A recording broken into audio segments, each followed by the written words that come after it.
देखिए, चतुर लोग जो होते हैं वो अक्सर अपनी चतुराई से लोगों का दिल जीत लेते हैं। हेलो हाय, मेरा नाम पंकज जीना है और ये है ऑन एयर कहानी। तो ये किताब है लोक स्वर, जिसे डॉक्टर उमेश चमोला ने संकलित किया है। इसमें वो कहानियां हैं जो कभी दादी नानी आपको सुनाया करती होंगे शायद, क्योंकि हर जगह ये कहानियां लगभग लगभग एक जैसी होती हैं। तो उसी किताब में से कहानी मैं आपको सुनाने जा रहा हूं, जिसका शीर्षक है कमलू की चतुराई। तो किसी गांव में एक किसान रहता था। उसका नाम था कमलू। खेती किसानी के साथ साथ वो मजदूरी भी किया करता था।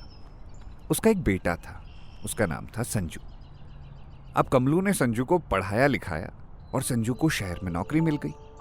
अब एक बार संजू कमलू को अपने साथ शहर लेकर गया।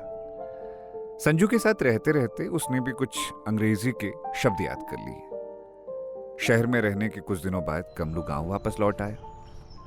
अब गांव में वो लोगों के सामने अंग्रेजी के शब्द बोलने लगा। गांव वालों ने अंग्रेजी के शब्द पहली बार सुने थे। गांव में बात फैल गई कि कमलू शहर से अंग्रेजी सीख कर आया है। अब गांव वाले कमलू को सम्मान की दृष्टि से देखने लगे, क्योंकि अंग्रेजी का एक अलग ही बोलबाला होता है हर गांव में।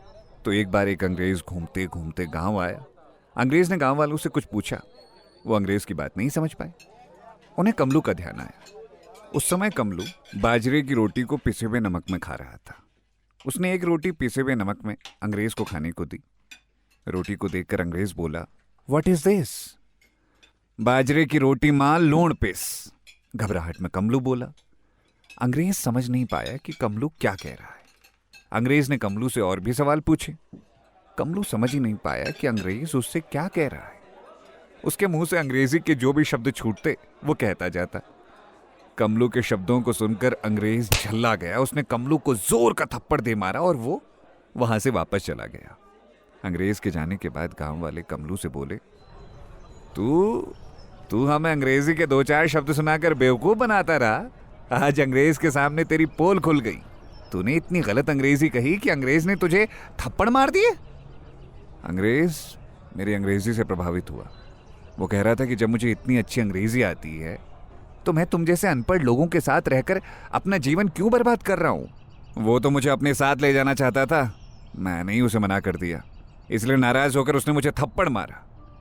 कमलू की इस बात पर सब एकदम से चुप हो गए और सोचने लगे, कमलू कितना समझदार है।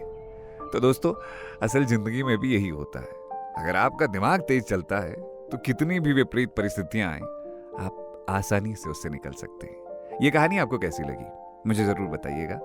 और अगर अपनी बात कहूँ तो मुझे ये कहानी बेहद पसंद है और मैंने जब भी कभी ये कहानी दादी नानी से भी सुनी है तो मुझे बड़ी खुशी हुई थी उनके मुंह से इस कहानी को सुनते हुए। आज दोबारा से आपके बीच इसे शेयर करके ऐसा लग रहा है जैसे कभी बचपन के खिलौने को आप दोबारा से देख लें तो आपको कितनी खुशी मिलती है ना। बस ऐसी खुशी मुझे मिल रही है। बाकी आप अपना ख्याल रखिएगा। कोई बात, कोई ख्याल आपके मन में है, मुझसे शेयर करना चाहते हैं तो कहानी वाला लड़का 9@gmail.com ये मेरी ईमेल आईडी है। यहाँ आप मुझे मैसेज कर सकते हैं। अपना ख्याल रखिए। मैं फिर मिलूंगा आपसे एक नई कहानी, एक नई बात के साथ। सुनते रहिए ऑन एयर कहानियां। मेरा नाम है पंकज जीना।